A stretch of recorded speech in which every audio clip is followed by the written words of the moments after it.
Financial Advisors, planning for life. Wealthway Financial Advisors, planning for life. And good evening, Hampton Roads. Welcome to another edition of Dollars and Common Sense, your local source for objective, unbiased financial advice. I'm your host, Certified Financial Planner Kevin Zivna, coming to you live like I do every second and fourth Tuesday of the month to dialogue with you, take your calls. If you have a question or comment relating to your own personal financial situation, then I'd love to hear from you. All we need is your first name, city you're calling from, and no matter what I'm talking about, if it's important to you, then it's important to me. We'll get you right on air. 627-7979. Don't forget that area code, 757-627-7979. Wealthway Financial Advisors is the proud sponsor of Dollars and Common Sense. We are an independent registered investment advisor, which means we're legally held to a fiduciary standard to put our clients' interests ahead of our own in any business dealing or recommendation that we make. And that's the way it should be when you work with a financial advisor. As the premier financial planning firm in Hampton Roads, we integrate expert investment management with customized ongoing financial planning advice to help our clients answer life's big financial questions and enhance their quality of life. So by design, we can't work with everyone. We work with a relatively small group of high net worth individuals, but that's one of the reasons we feel so strongly about coming here every second and fourth Tuesday of the month at 6 p.m. And that's to reach out and help as many people in the Hampton Roads listening area that we can achieve your measure of financial success, because it is a core belief at Wealthway Advisors that the overwhelming majority of people in this country have the opportunity for financial security if they choose it. And it is a choice, because it takes some time, it takes some effort, and it takes some knowledge. We are here to help. You got to take that first step, though. Pick up the phone, give me a call, 627-7979. Whether you want to talk about anything having to do with the investment markets, the economy, insurance products like life insurance, health insurance, property casualty, taxes, tax planning, tax reduction strategies, retirement planning, retirement plans, 401ks, 403bs, TSPs, IRAs, Roth IRAs, mortgage options, Social Security claiming strategies, or estate planning, wills, and trusts. All that and more falls under the umbrella of personal finance. We are here to discuss tonight. Tonight, we're going to talk about Roth IRAs. We're going to do a deep dive into one particular financial instrument that is well regarded in the financial planning community.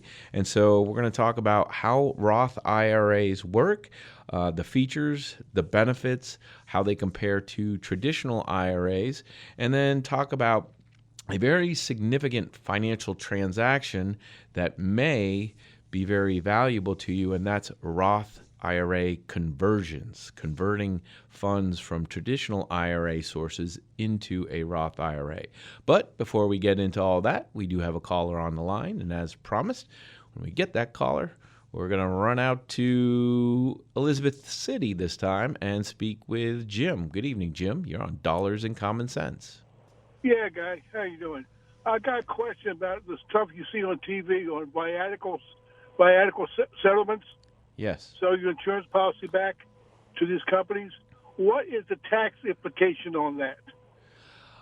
Well, it's going to depend on what you sell the insurance, the whole life insurance product for. If you are selling it for greater than what it costs you or how much premium you paid on the whole life insurance, then there's Right. going to be a gain on the insurance vehicle, and that gain could be taxable depending on your particular tax situations. But before we even get to the tax part of it, what are you trying to accomplish there, Jim? Well, I'm just trying to find out. I know if somebody has a $500,000 policy and they're old and they're getting ready to die, they're probably going to be getting less out of that settlement for the family. I do some family consultations on this in my insurance business, and I want to have a better idea of what's going on. Yeah, it's kind of a niche strategy. I think that only applies in very few limited cases. Ultimately, it is a way to sell a whole life insurance policy to sort of reap the benefit of that policy, or at least partial benefit of that policy, while one is still alive. And the person you sell it to is unfortunately hoping that you pass on sooner rather than later, so that they can recoup the proceeds from that life insurance policy. I know they take over the premiums and everything and go from there. Yeah. And like you said, they hope you die quick so they can get all the extra money. But if a person's getting money out of a policy that's supposed to be tax-free when they die, and now they're getting some of it now, it's got to be on a taxable basis. Like you said, after the what you paid into it. Right, agreed. That if you get more than you paid into it, there's a gain there. That's almost always going to be taxable, probably at capital gains rates. Is that as of now, or is that could be changing according to the IRS laws? I am not sure on that one, Jim. I'm using professional judgment there to assume that that'll be capital gains rates on the gain of the insurance policy, as long as it's held for more than a year, long-term basis. Yeah, one company even says on TV you can do it with a term policy. I guess I'm sure. Yeah. Now, Well, you can do almost anything. Just because you can, though, doesn't mean you should. On term, your cost basis is going to be very, very low compared to whole life insurance. So they're going to have a whole lot more tax problems later on with the money they draw out, right? Yeah, I'm not even sure there is cost basis in term life insurance, because you're just paying premiums there. There's no real value to the policy. The value is in, if you die prematurely, then your beneficiaries, your heirs, will get the benefits of the policy. And that's a primary use of insurance to begin with. Right. So the idea is then, if it's a term policy and they get half the value of the term policy, every penny of it's going to be taxable income. Yes. There's no cost basis to subtract from it. Right, correct. I would think so, yes. Okay, sir. You help me out. Thank you. All right, Jim. Thanks for the call. We appreciate it. 627-7979. Just like that. If you have a question or comment relating to your own personal financial situation, give me a call on the studio line. We're going to pause right here, take a short break. When we come back, we're going to jump into Roth IRAs. I'm certified financial planner Kevin Zivna. You're listening to Dollars and Common Sense on News Talk 790 WNIS.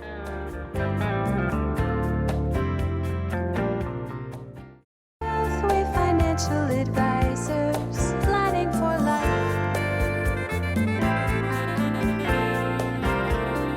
Wealthway Financial Advisors, planning for life. And welcome back to Dollars and Common Sense, your local source for objective, unbiased financial advice.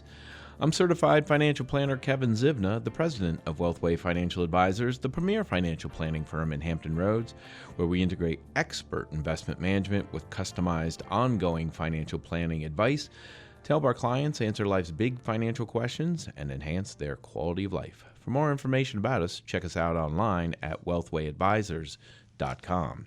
All right, tonight we're going to talk about Roth IRAs. What are they? Well, a Roth individual retirement account is a type of retirement savings account that allows individuals to contribute after-tax dollars with the potential for tax-free withdrawals in retirement.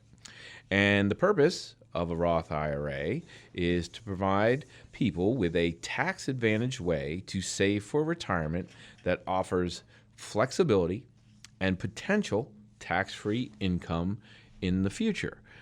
They differ distinctly from traditional IRAs, and I'll get into those differences a little bit later. But first, a little bit of background on a Roth IRA. It was established back in 1997 from the Taxpayer Relief Act of 1997, so they've been around about 27 years. And the reason they're called the Roth IRA is because they were named after Senator William Roth of Delaware, who was a key sponsor of the legislation that created Roth IRAs. And so the intention behind the creation of the Roth was another way to encourage long-term savings and provide tax diversification in retirement planning. I don't think I have to sell the idea too much that more and more of retirement planning has shifted from employers to employees. More and more, we are left to our own devices to prepare for our own retirement. Going are the days of employers, benevolent employers, who are taking care of all employees' retirement needs. The pension, the primary vehicle, the primary device for employers to do that is rapidly dwindling. And unless you work in government, federal or state, or even local government, unless you're a teacher, unless you work for a utility, then probably you do not have, maybe healthcare sector. Some hospitals and hospital staffs still have pensions. But outside of those industries, most of us have to save for our own retirement. And so the Roth IRA is another vehicle that allows us to do that. So some of the key features of a Roth, first off, those tax benefits again, tax-free growth. So contributions are made with after-tax dollars. That means you do not get a tax deduction for what you contribute to a Roth. But once you put it in the Roth, and the Roth is like a wrapper. It's like a bucket. Okay, so you put money into the bucket, but then you got to do something with the money once it's in the bucket. And typically what you want to do is take the proceeds, take the cash, and buy investments with them. Stocks, mutual funds, exchange-traded funds would be appropriate. Maybe bonds in some limited cases would be appropriate for investing in a Roth IRA. And then as time goes along, those investments hopefully grow in value, and then you are able to take money out of the Roth IRA tax-free. Tax-free. As long as qualified withdrawals, as long as the withdrawals, I should say, are qualified, the fact that you can make tax-free withdrawals can be a significant advantage compared to traditional IRAs. So again, you don't get a tax deduction for contributions to the Roth IRA. And so those of you who are in high income tax brackets in, say, the 32, 35, or 37% income tax brackets, then you might prefer to get your tax break on the front end with the traditional IRA or contributions to your company retirement plan because it lowers your overall tax bill when you're in a higher tax bracket. How much can you contribute to Roth IRA? Well, for 2024, contribution limit is $7,000 per person per year. Or if you are age 50 or older, you can contribute another $1,000 for a total of $8,000 per year. Now, that's not a huge number, of course. So contributions to whether it be a Roth or traditional IRA made directly are really long-term savings plans. You know, you're not going to build up a lot of wealth very quickly using IRA contributions. However, if you have a lot of time on your side, then you don't need to contribute a lot of money to one day have a lot of money. It doesn't take a lot of money to one day have a lot of money if you have a lot of time on your side. So these are excellent vehicles for starting for when you're just starting out in the workforce, when you're relatively young and you have a lot of time on your side. So $7,000 this year, $8,000 if you are 50 or older. Now, with Roth IRA contributions, there are some income limitations that you have to be aware of. So if you make too much money, you will be ineligible to contribute to a Roth IRA. So what are those numbers this year? So if you're single, modified adjusted gross income needs to be below $146,000. Above $146,000, the amount you can contribute to the Roth starts to phase out or reduce how much you are eligible to contribute. Above $161,000, then you cannot make any contribution to a Roth IRA. And if you're married filing joint, your numbers are $230,000 up to $230,000. You can make full Roth IRA contributions between 230 and 240, then that eligibility number begins to phase out or be reduced in that range from 230 to 240. And above 240, then you are not eligible to make contributions to a Roth IRA. So you got to be aware of those income limitations. And then the deadline for making contributions in any given year is usually up to the tax filing deadline of the following year. So for 2024, we have until April 15th of 2025 in order to make those contributions to the Roth IRA. And for those of you whose income is close to those phase-out ranges that I spoke about previously, you definitely want to wait until the end of the year to make those contributions, because one of the things you don't want to do is over-contribute to a Roth, contribute more than you are eligible to contribute, or contribute anything when you are not eligible to contribute. Now, if you do, then there are penalties. They aren't huge if you catch it in time, but more importantly, it's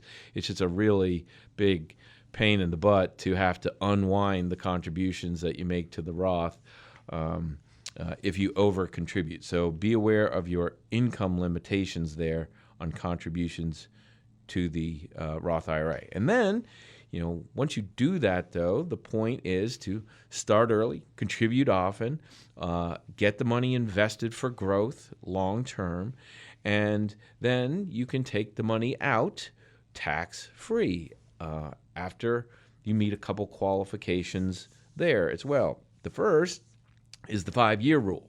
So contributions must be in the account for at least 5 years before they can be withdrawn tax-free. So you want to start that clock ticking.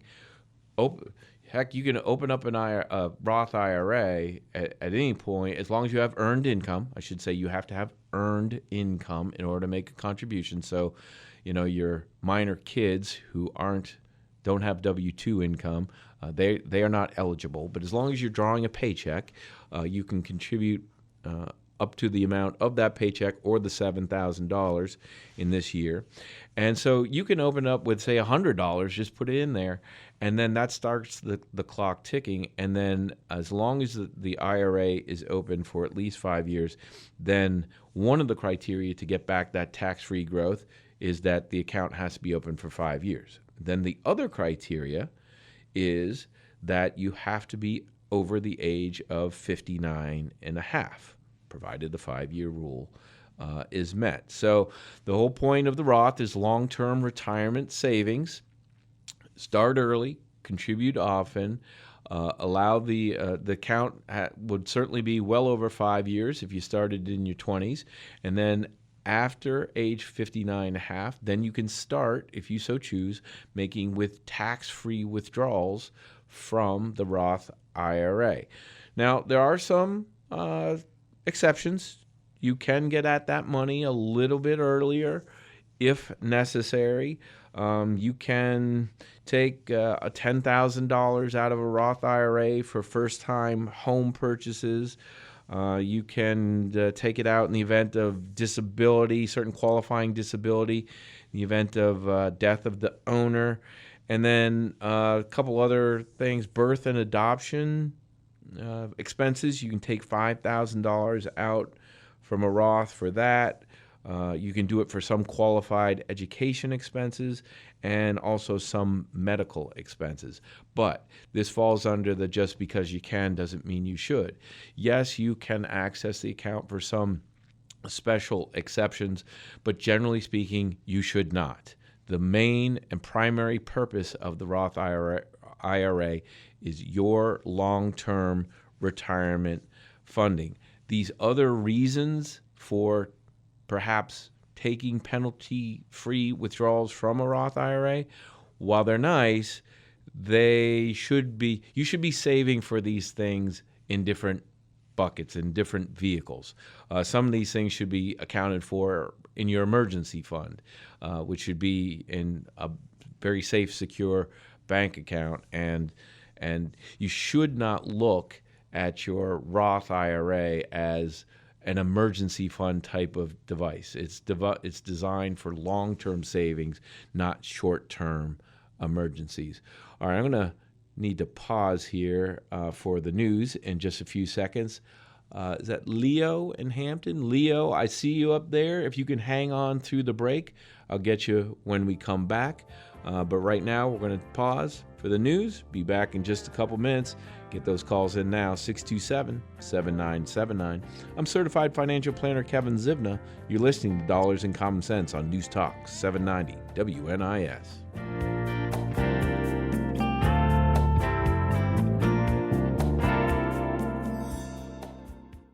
Wealthway Financial Advisors, planning for life.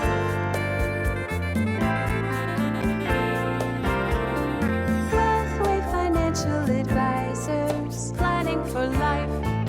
And welcome back to Dollars and Common Sense, your local source for objective, unbiased financial advice. I'm Certified Financial Planner Kevin Zivna, the president of Wealthway Financial Advisors, the premier financial planning firm in Hampton Roads, where we integrate expert investment management with customized ongoing financial planning advice to help our clients answer life's big financial questions and enhance their quality of life. For more information about us, look us up online at wealthwayadvisors.com. Once there, you can request an information packet to find out what it's like to work with us or sign up for a free quarterly newsletter at wealthwayadvisors.com. Just go to the request a consultation page, put your name and address in the dialog boxes there, select the appropriate drop-down menu, and we'll get that information out to you later on this week. And that's all we will use your name and address for, is just to send you the information that you request. Or if you got some nuanced questions, want to speak to a live human being, we got those too. Give us a call at the office, 456-2200. Want to remind everybody, our next live show will be in 2 weeks on Tuesday, November 26th. But if you can't catch us live every second and fourth Tuesday of the month at 6 p.m., get this show as a podcast. Search for Dollars and Common Sense wherever you get your podcasts. Download us, take us with you where you go, and listen at your convenience. And for those of you into social media, we have a presence on Facebook and LinkedIn. Search for Wealthway Financial Advisors. Hit that like or follow button. And then usually once every week or so, we put up an interesting and informative post to keep you engaged in the process. All right, 627-7979. Give me a call on the studio line. Tonight we're talking about Roth IRAs, and we're going to run out to Hampton to speak with Leo. Good evening, Leo. Thanks for holding on. Not a problem. My question to you is this: I have a brokerage account. I have a rollover 401k that I took when I had to take disability from work, and I already have a Roth IRA that's probably over 20 years old. I'm wanting to know, would it be advisable to convert the traditional IRA into the Roth IRA? Mm-hmm. Yes, and that is the big question. Roth conversions, which is taking money from a pre-tax source like a traditional IRA, or perhaps your 401k or TSP or 403b, your company retirement plan, and whose assets you may have, and I think in your case you said you did, Leo, rolled those from the company retirement plan into a traditional IRA. So that's a tax-protected transaction if done properly. But now you got it in a traditional IRA, and when you withdraw the money from the traditional IRA, that will come out as ordinary income at ordinary income tax rates, which are the highest rates that we pay. So one way to tax manage your future liabilities is perhaps to convert all or some of that traditional IRA money into a Roth IRA. And when you do, you basically shift it from, you move the money from the traditional IRA into a Roth IRA. But in so doing, every dollar that comes out of the traditional IRA is subject to ordinary income tax rates today. Now, there's no penalty involved in doing this regardless of your age, and there are no income limitations to do a Roth conversion. but whatever you convert will be taxed at ordinary income. So, stealing a little bit of my late show's thunder here, but generally speaking, you want to strategically convert when the math and the analysis says that paying tax today will be less than paying tax in the future. And that calculation or that analysis is really complicated, and it requires a fair amount of assumptions.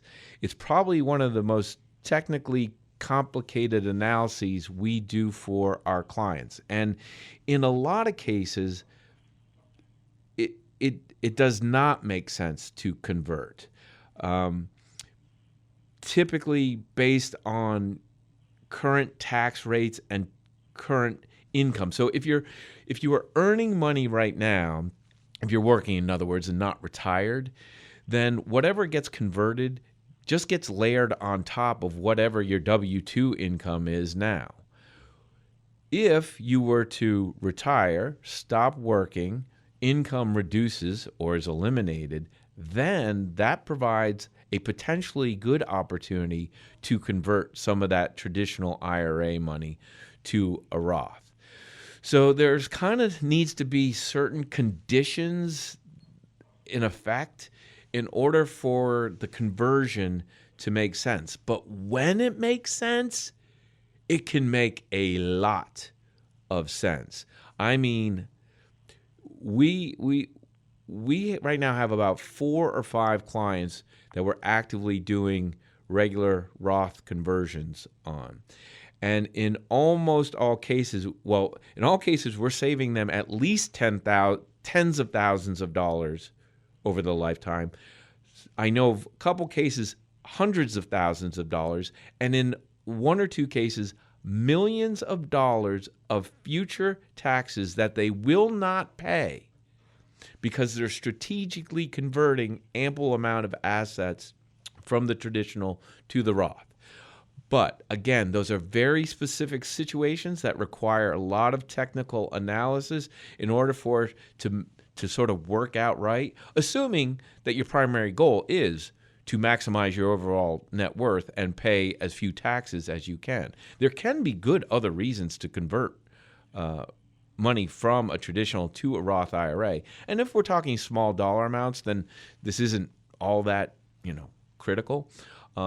So I can't give you a straight answer because it's a really complicated calculation to make, but I can give you some, parameters where it might make sense for you.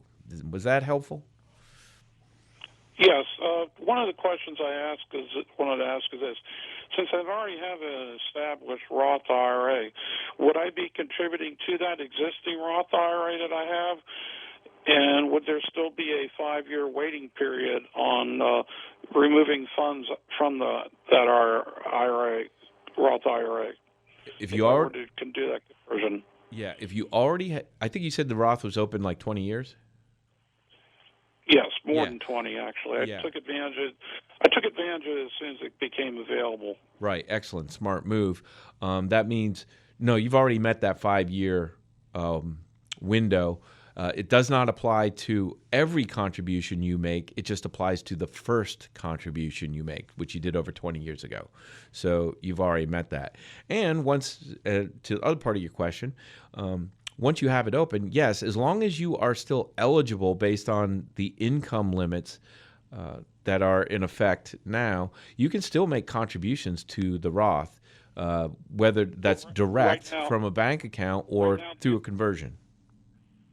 Well, right now at this time, I'm on disability at this time, so I don't have a W-2 income at this point. Okay, then that's a fair point. You do need to have earned income in order to make the contribution. Earned income, typically W-2 wages, 1099, something you would get from active employment, not something you get from a disability payout. Correct. But I'm looking at converting that. I mean, I could keep it. well within the 15% tax bracket if I did a conversion. Yeah, and that's what, if you're not working right now and your only income source is disability, then chances are you are in among the lowest tax brackets. Right now we have 7 tax brackets, starts as low as 10, goes up to 37%, but 10, 12, 22, as long as up to 24. So the first 4 tax brackets, 10, 12, 22, and 24, that's where we try to keep our clients when we're converting. Once you get above the 24% bracket into 32, 35, and 37, that Uncle Sam's just taking bigger chunks of the converted of your assets to pay the tax on the conversion, and then that just takes that much longer for the break even to really make sense. So that's why there's a lot of moving parts to this and a lot of factors. But again, if you fit the right criteria, it can be really valuable from a long-term tax planning perspective. Okay. Who would I speak with at your company to discuss this? Yeah. If you want a little bit more detailed off-the-air analysis or advice, feel free to give us a call at the office. Again, we're 456-2200, or you can look up all our contact information on our website, wealthwayadvisors.com. Okay. Well, thank you very much. Appreciate the feedback. All right, Thank Leo. you. Thanks for the call. I appreciate that as well. All right, I'm going to need to take my last break right here, and we're going to be back in just a few minutes. And I think we'll skip ahead to some of my material and try to dive a little bit deeper into Roth conversions, because as Leo brings that up, it is a complicated topic, but it can also be extremely valuable, and I want to make sure I get that information out there. 627-7979. I'm Certified Financial Planner Kevin Zivna. You're listening to Dollars and Common Sense on News Talk 790 WNIS.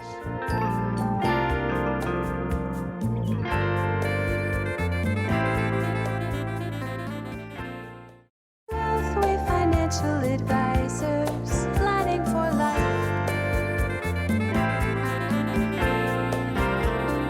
Wealthway Financial Advisors, planning for life. And welcome back to Dollars and Common Sense, your local source for objective, unbiased financial advice. I'm Certified Financial Planner Kevin Zivna, the president of Wealthway Financial Advisors, the premier financial planning firm in Hampton Roads, where we integrate expert investment management with customized ongoing financial planning advice to help our clients answer life's big financial questions and enhance their quality of life.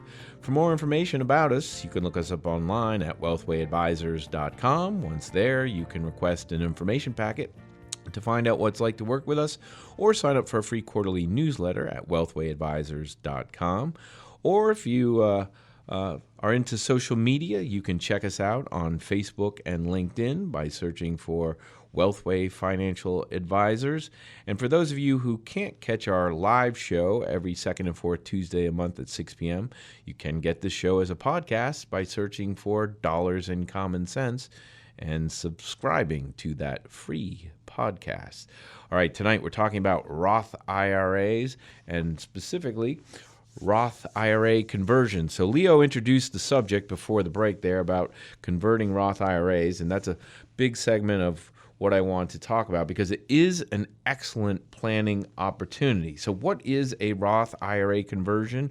It involves transferring assets from a traditional IRA or other similar pre-tax accounts into a Roth IRA. So remember, traditional IRAs, 401ks, company retirement plans, you get a tax break for the contributions you make to those types of plans. You get your tax break on the way in. When the money comes out, ostensibly at retirement, then you will pay tax on that money at ordinary income tax rates.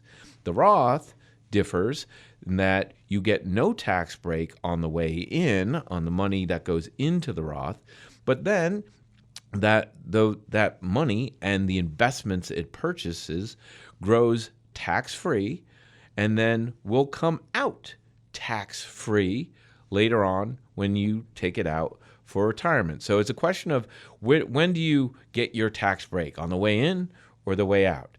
And if our career trajectory follows the normal path. In other words, when you start out entry-level jobs, you're not making a whole lot of money.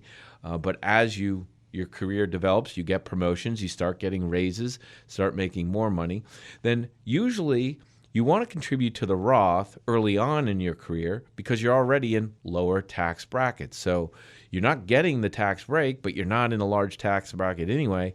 And then 30, 40, 50 years later, you probably are going to be in a higher tax bracket then. But guess what? All that money is going to come out tax-free. So that's how you can work the tax system a little bit in your favor if you kind of know how to do your financial planning over your lifetime. So the benefit of that Roth conversion is taking those pre-tax money in traditional IRA and intentionally moving it over to the Roth and intentionally paying tax on the amount that you convert in the year that you convert it. So that's a dicey proposition. And when you are looking at converting large amounts, say $100,000, $200,000, $500,000 of converted amount, that's a lot of tax that you're going to pay up front. So you got to be really sure that tax, that you're going to recoup that tax over time, and it's going to pay off to do that. So, but once you get it over to the Roth, then you can enjoy the tax-free growth, the tax diversification in the retirement distributions, and the Roth has estate planning advantages as well. And probably the biggest benefit of Roth conversions is that there's the opportunity for substantial tax reduction over one's lifetime by eliminating the required minimum distributions that are necessary from traditional IRAs and other similar type of company retirement plans, 401ks and such. So the required minimum distribution feature is in effect for those traditional pre-tax contribution accounts. But there is no requirement for any distribution from a Roth IRA. So it's entirely possible to just contribute to a Roth IRA, hold it for your entire lifetime, never take a distribution, pass it to your heirs income tax free. So an excellent estate planning advantage if that's something that is important to you. So some of the criteria on deciding whether to convert or not, you're going to have the current and future tax rates are we know what current tax rates are, right? But no one, and I mean no one, has a real clear idea on what future tax rates are going to be. Heck, even the current rate regime that we have right now are due to sunset and go back to the higher limits that we had before I think it was called the Tax Cut and Jobs Act that was under the first Trump administration. But embedded into that tax code change of what we have right now is a sunset provision that a lot of these rates are going to go back up to their older, higher rates that were in effect before the Tax Cut and Job Act. So, I mean, the mess of tax code is impossible to predict. It's at the control of Congress. Whatever Congress can decide on collectively to be able to pass, and that will get ratified by the president. So it's virtually unpredictable. But we can make some general assumptions, and we certainly can assume, what if the tax rates are the same in the future as they are today? And maybe if there's a short time horizon here, 4 or 5 years, then maybe that's a good assumption. But if we're looking 20, 30, 40 years into the future, who knows, right? So having an idea of current and future tax rates is pivotal to the calculus on whether a conversion makes sense. Because again, the amount that gets converted is all going to be taxed at ordinary income tax rates. So inasmuch as some people think that our current rate regime is among the lowest we will see for the foreseeable future, then that would be a factor in arguing for making a conversion. Because if that is in fact true, tax rates are lower than we're going to see for the next 50 years, then that's a good factor. If tax rates increase in the future, if they just stay the same, that's good. But if they go higher in the future, then that makes the value of the conversion even better, because you would have converted at much lower tax rates than exist into the future. So the fact that there are the fact that there are no required minimum distributions from a Roth, and those that do come out tax-free, is a huge benefit later on in life when required minimum distributions kick in. Right now, that's at age 70. So only got a couple minutes left here, and let me frame out what I think the criteria is for successful conversions. And again, this is one of the most technically complicated area of analysis that we do for our clients.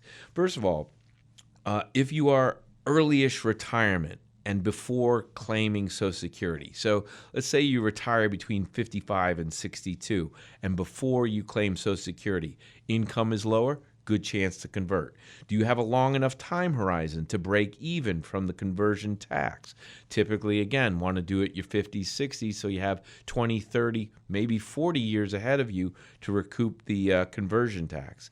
Are you have the ability to pay tax from outside assets, such as do you have the money sitting in a bank account that you could use to pay the tax? You can pay the conversion tax out of the traditional IRA, but that just means that much less to get reinvested in the Roth. And so you want to pay the tax from outside. And then if you have strong legacy wishes, tax-free to heirs, you can convert to the Roth, and it makes for an excellent estate planning tool. That's all the time we have for tonight. I'll be back in 2 weeks on Tuesday, November 26th at 6 p.m. Until then, I'm certified financial planner Kevin Zivna. You've been listening to Dollars and Common Sense on News Talk 790 WNIS.